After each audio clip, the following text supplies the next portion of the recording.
everybody. Welcome to my session. So today I'm going to be talking about tech-enhanced interpretive communication activities. Technology clearly is playing a vital role in our lives right now, but even when you go back to face-to-face, I do want you to think about some ways that you can use technology to give learners more input and also to engage them in different ways of assessing their understanding of a text. And why is interpretive communication so crucial? Because everybody in second language acquisition agrees that what you definitely need to acquire a language is input. And by that we mean comprehensible input or understanding messages. And so that's what my presentation is all about. The first section of my presentation is going to be on tech tools or ways to use technology to help us provide input. The second part is going to be about how technology can help us to assess their comprehension or interpretation of text.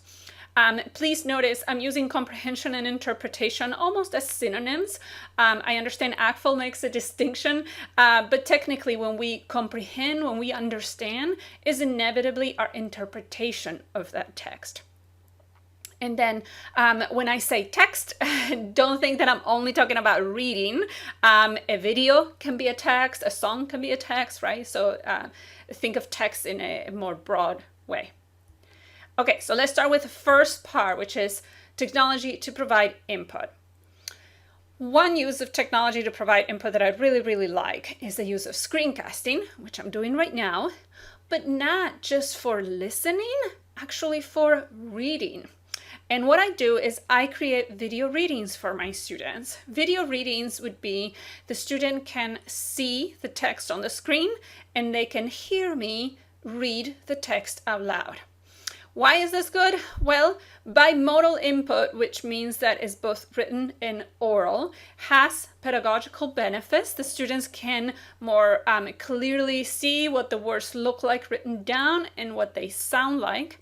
But also it has practical benefits because a lot of our students were too tempted when we would give them a text to just copy paste into Google Translate and do their best to then answer the questions that way. And that defeats the purpose because we want them to be processing and understanding the input, not the English translation of it.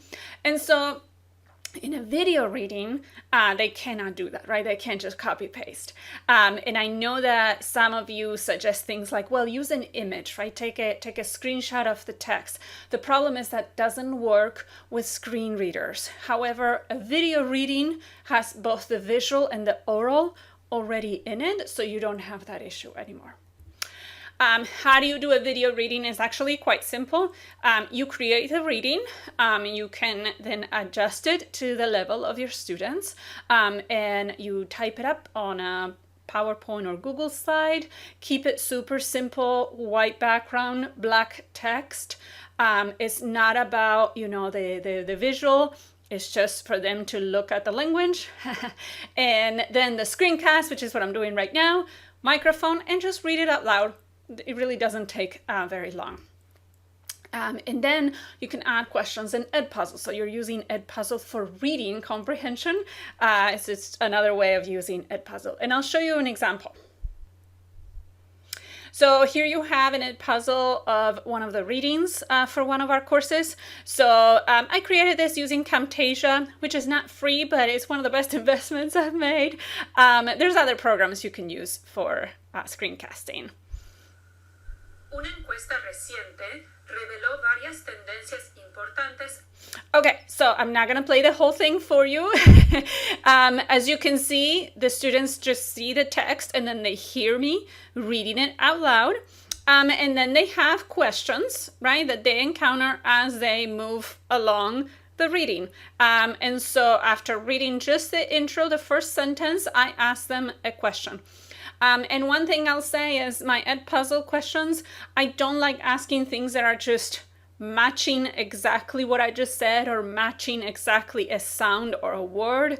I want them to engage in really understanding and interpreting the text. So that would be my tip for using Edpuzzle. Sometimes Edpuzzle questions are too matchy, and then the students are not putting a lot of effort into interpretation of the text. So just throw it out there. Okay, let's go back. So the other tool that I use to provide my students with input, as silly as it may sound, is screenshots. I think screenshots are fantastic for authentic materials. I use them to take screenshots of headlines, screenshots of websites, ads, classify ads, or even publicity. Social media posts, right? And then you can use a tool called Sketch, which I use every single day because I come across things, and then it's so nice to just take a screenshot and save it. And so I know that I have it to use at another time. So Sketch is something that you install on your computer. It's super safe, and it has always worked really well with me. And so this is Sketch. So you would just take a screen snap, then select the part of the screen that you want to take a screenshot of, and then you can even annotate, you can circle things, and then in the case of social media posts, for example, when you don't want to show the user's picture or their name, you can use the pixelate tool, and that will just pixelate that part so you can keep people's anonymity.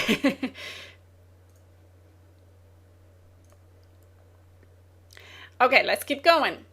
The next tool I'll talk about is Capwing. So Capwing is a free video editor that does not require an account. You can use to trim YouTube videos, for example. You can add annotations. There's many things you can do with Capwing, but it's really good for when you find a video that you like, but you only want to use maybe a very small part of it, and maybe you cannot use YouTube all the time. So it's really great to just download the MP4, the video file of just what you need. So I do recommend Capwing.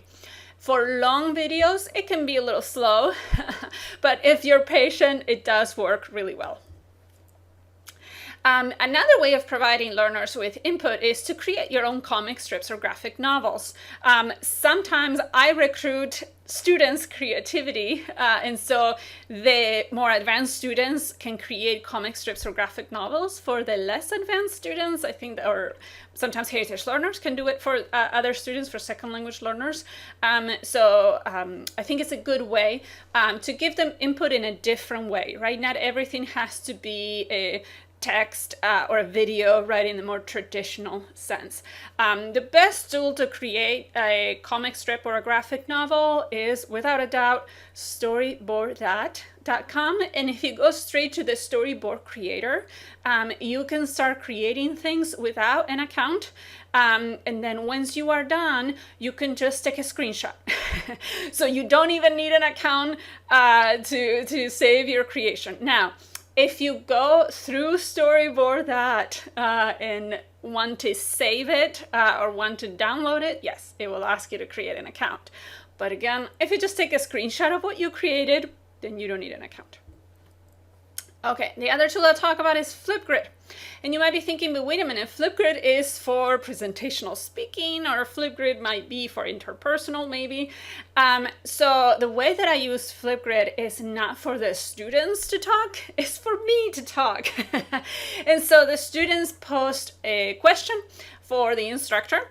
And it has to be related to the topic of the week. And then this way, they can ask whatever they want to learn about. So it's topics that they care about, and they also they get to know me more, which online is something that we need to foster, right? This sense of connection and community.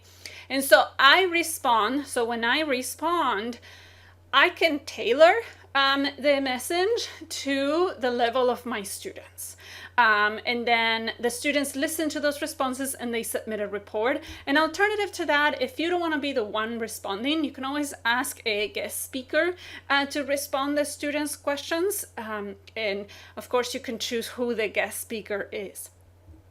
So this is an example of the assignment of the report that they have to submit. So the students have to listen to the answers, and then they have to write a summary of information, follow-up questions, and then new words and expressions that they learned by listening to the responses. So you may be thinking, but wait a minute, this is output. yes, there's a little bit of output, but if you notice, the focus is on, did they understand the message, right? That's the main thing. Just because they write an extra question, for example, it's okay. It's okay to do, and it's okay even if they get a little bit of help of how to form that question. But the main thing is, did they understand what I said in Spanish? The report is in English. They do have to include direct quotes in Spanish, just so that I make sure that they understood what part of my response gave them that information. Okay, and the last tool, if you will, I don't know if you would call it a tool, the last resource for providing input to the students would be open educational resources, OERs. And on my site, I have several listed. One that I'll mention now, in case you didn't know, is Audiolingua. And this is a site from Europe, and you can download MP3 files for 13 different languages, and you can search by language, by level, by topic, etc. And I think it's great because then you can do whatever you need to do with that MP3, right? These are free and they're open resources. Okay. Now, let's talk about tools that we can use to engage the learners in comprehension. Perusal is the first one I'll name because perusal is where they can do collaborative reading or listening. It allows for you to assign videos or podcasts. And the students can be divided into groups, and so they can ask each other questions. They can add images. They can respond to your questions. So maybe you embed the questions ahead of time. It can be links to learn more. So maybe you want to help the students understand a specific reference in a text, and then you can send them to a website or maybe a YouTube video where they can learn more about it. And I really like perusal. For novice learners, of course, the text has to be something they can handle, and also the types of questions. I also think that it's acceptable for novice learners to be writing comments or asking extra questions in English. So they're still engaging with the text, they're still engaging with comprehension. They just don't have the language to do it in the target language, in terms of the annotation. But again, the annotation can be an image, right? So maybe that can be a way that novice learners can demonstrate comprehension. Word clouds are another fun way, either for pre-reading or post-reading. So when it comes to pre-reading or pre-listening, they can do some brainstorming, word association, right? What do you associate with this topic? For post-reading or post-listening, I think it's good to do keyword recognition this way, or perhaps the students can spot the intruders, right? So maybe which of these keywords is not relevant to the text or the video we just watched, or which of these adjectives do not describe our main character, right, for example. And the website that I really recommend, I love it, is Word Art. I think it's the best way to create word clouds and download them, and you can have fun. They have lots of different shapes and colors and things like that. Okay, a favorite these days, I'm sure you've heard of Google Jamboard, and it is indeed very versatile, and I think it's great for comprehension or interpretation. So what can you do? Well, what can you not do? You have mind maps, you can do collages, you can do editing of summaries, and I'll show you some examples. You can do text reconstruction, which means they have to put a short paragraph in the right order. You can do any activities that you used to do in the classroom with post-it notes. You can do it in Jamboard, and I'll show you some examples. Okay, so here's some examples of how you can use Jamboard for interpretive communication. And these are just a few examples, right? The sky's the limit. So the way that Jamboard works is you have these frames, and I have different examples for each, but if you were going to do the same activity with your students remotely, I would probably have one frame per group, and then tell the students which frame to go to, and that's the place where they're working together. Right now, I just have this to show you different examples. And I do want to show you that if you want to recreate the same frame, it's super easy. Just go here and duplicate. To share with your students is also very simple. Just like you share a Google Doc, same way, right? So idea number one would be like a modified KWL chart, right? And maybe you can start with what you already knew. So this is a post-reading, post-listening activity. So what you already knew. So maybe something that it wasn't new information. New info they learned. And then what else you want to know. So they have to demonstrate comprehension. Obviously, this has to reflect, these two things have to reflect things that were discussed in that particular text.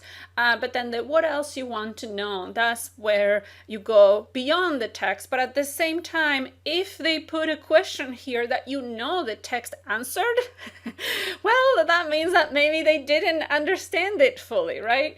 And again, you can, and these are just examples, and you can just do that in English or in the target language, depending on the level of your students.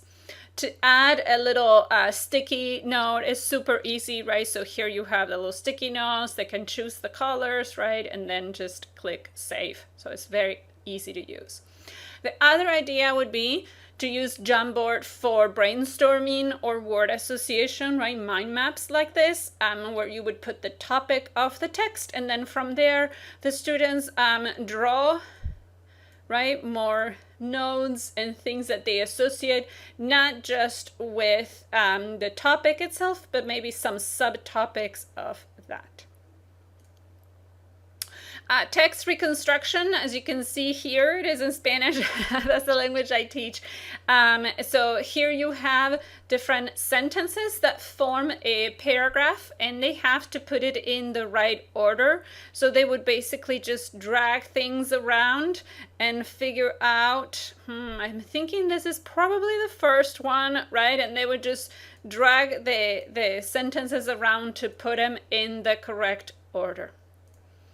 Another example, this is a summary of a video story that they watched. And so now what I want them to do is to work together to spot the differences and maybe, right, mark the parts that are not quite right.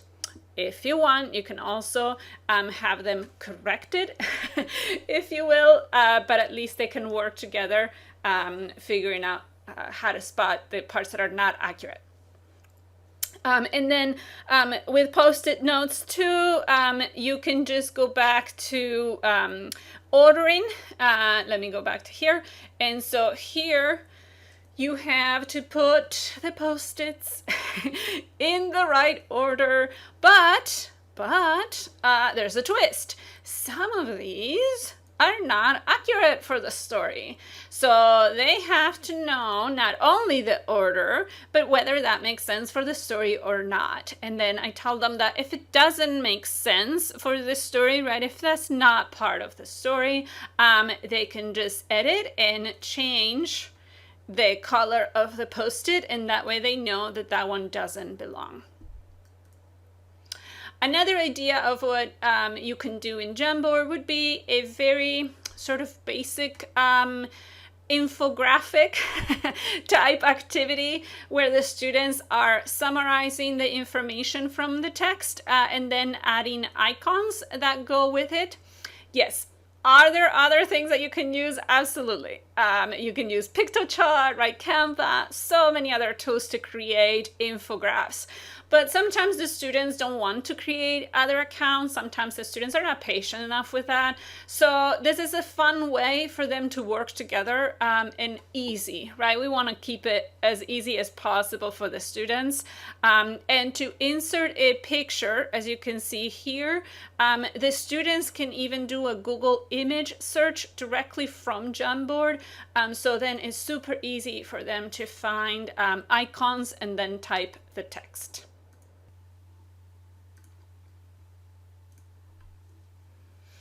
Okay, The next tool, which I'm sure you're familiar with, is Google Slides. And I also really like Google Slides for the students to be working on either as a pre-reading, pre-listening research so that they are informed about what we're going to be reading about, or for the student to be expanding the information that they learn related to one particular aspect of the story or one particular aspect of the content that we read about. And then they can work in groups and create their mini presentation. Their presentation is one slide, right? So this is great when you want them to be informed about background information, such as people, places, objects, events mentioned in the article or in the movie that they're going to watch, or the novel that they're reading.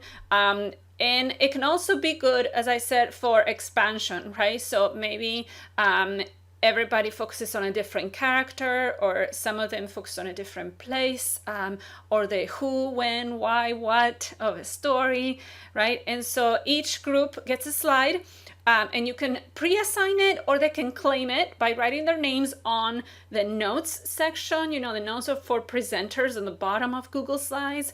That's what I do with my students, so that I don't have to be worried about like who's here, who's not, who's gonna do what. So it's first come, first served. They have to go through the possible slides, the possible topics, and then claim their slide by writing their name.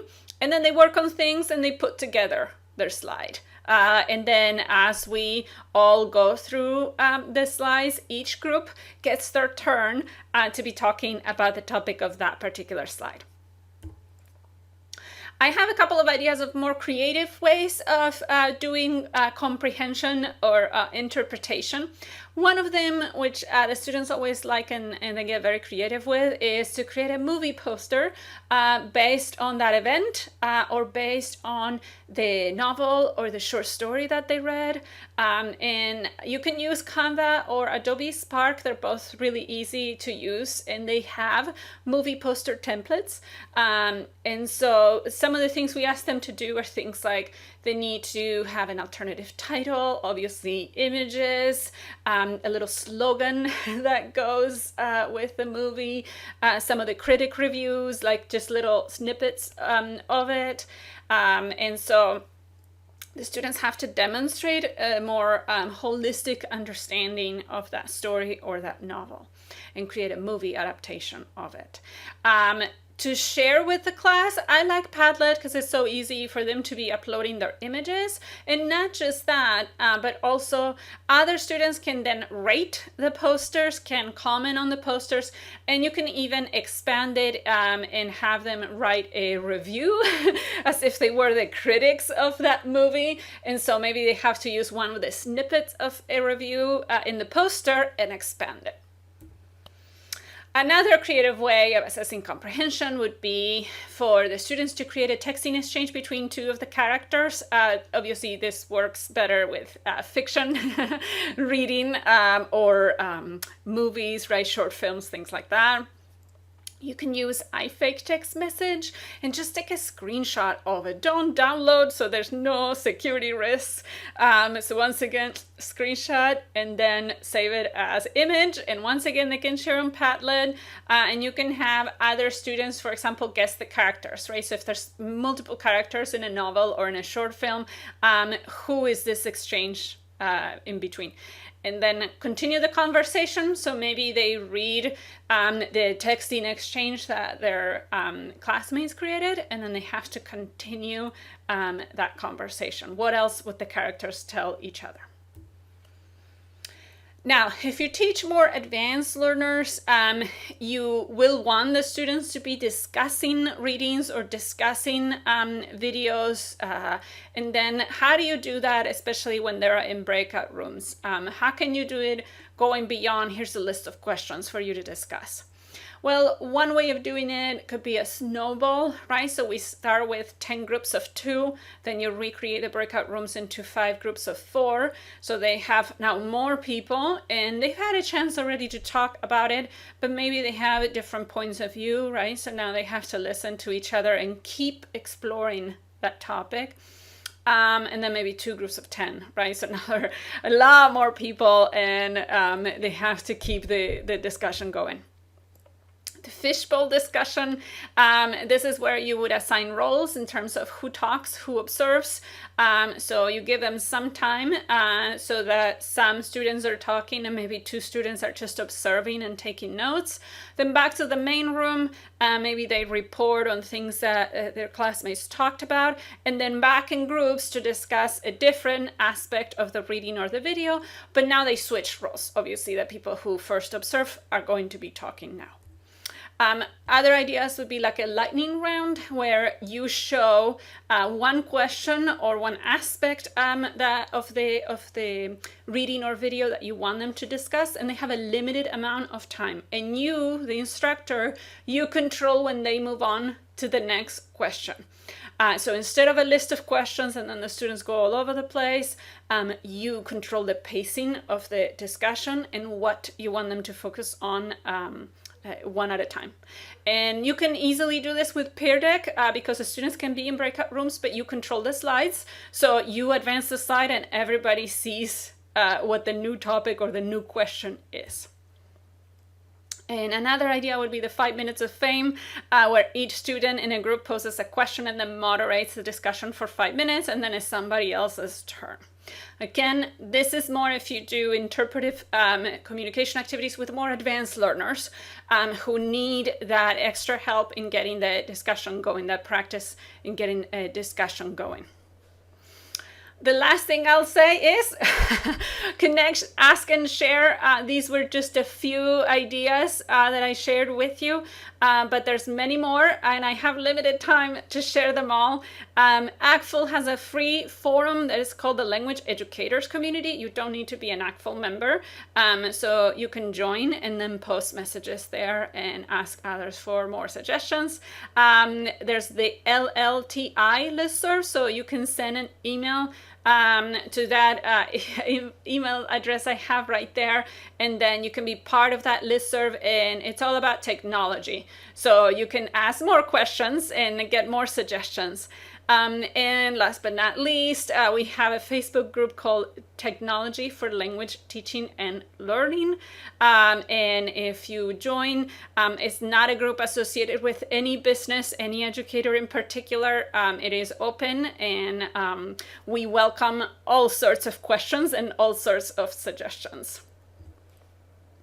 If you want to keep learning and exploring some of the tools that I mentioned and many more, that's my website, go.illinois.edu/TLTL. If you type that up, and it'll take you to the right place.